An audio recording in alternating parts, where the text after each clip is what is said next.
നമസ്തേ, സ്വാഗതം. ബീറ്റോൺ ഓർഗാനിക്സിൻ്റെ 236ാമത് എപ്പിസോഡിലേക്ക്. ആയുർവേദ മരുന്നുകൾ നമുക്കറിയാം, കഴിക്കുമ്പോൾ അത്ര വലിയ സുഖമൊന്നുമില്ല വെച്ചാലും റിസൾട്ട് അതിഗംഭീരമാണ്. നമ്മൾ ഉപയോഗിക്കുമ്പോൾ അതിനനുസരിച്ചിട്ടുള്ള പഥ്യങ്ങളും അതും ഒക്കെ ഉപയോഗിക്കേണ്ടി വരിച്ചാലും ലേശം കഴിക്കുമ്പോൾ അത്ര സ്വീറ്റായിട്ടൊന്നും തോന്നില്ല വെച്ചാലും ഏറ്റവും ബെസ്റ്റ് റിസൾട്ട് തരുന്നതിൽ ഒന്നാണ് നമ്മുടെ ആയുർവേദം.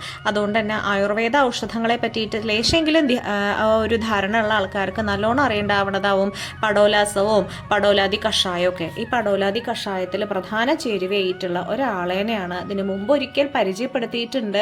അതൊരു റഫായിട്ടുള്ള പരിചയപ്പെടുത്തലായിരുന്നു. ഇപ്രാവശ്യം വിശദമായിട്ടാണ് പറഞ്ഞിരുന്നത് കേട്ടോ.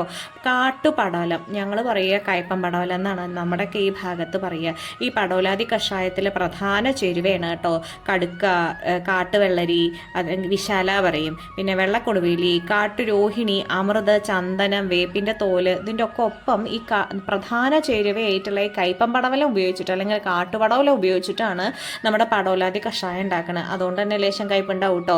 കാട്ടുപടവലത്തിൻ്റെ കയ്പ് എന്ന് പറഞ്ഞു കഴിഞ്ഞാൽ ഒരു 1.5 കയ്പാണേ.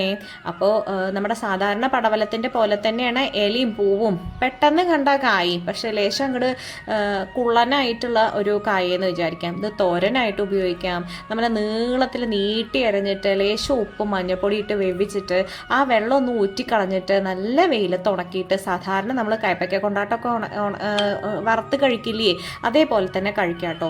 എത്ര തന്നെ ആയാലും നമ്മുടെ പല അസുഖങ്ങൾക്കുള്ളൊരു 1 വേർഡ് സൊല്യൂഷൻ എന്ന് നമുക്ക് വേണമെങ്കിൽ അതിന് പറയാവുന്നതാണ്.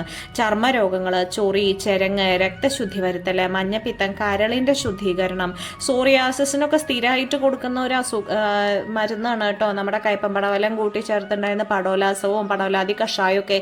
അപ്പോൾ അതുകൊണ്ട് തന്നെ ഇതിൻ്റെ ഏകദേശം ആ ഒരു ഗുണമേന്മയോ അല്ലെങ്കിൽ ഉപയോഗിക്കുന്നതിൻ്റെ ആ ഒരു ഗുണത്തിനെ പറ്റിയിട്ട് സംശയിക്കേണ്ട യാതൊരു കാര്യമില്ല. നമ്മൾ ഡേ ടു ഡേ ലൈഫിൽ ഇത് ഉപയോഗിച്ച് കഴിഞ്ഞ് കഴിഞ്ഞാൽ പ്രമേഹമുള്ള ആൾക്കാർക്ക് നിയന്ത്രിക്കാനായിട്ട് സാധിക്കുന്നുണ്ട്. ദഹന പ്രശ്നങ്ങൾ മാറ്റുന്നുണ്ട്, രക്തം ശുദ്ധീകരിക്കുന്നുണ്ട്. ഉപയോഗിച്ച് നോക്കൂ.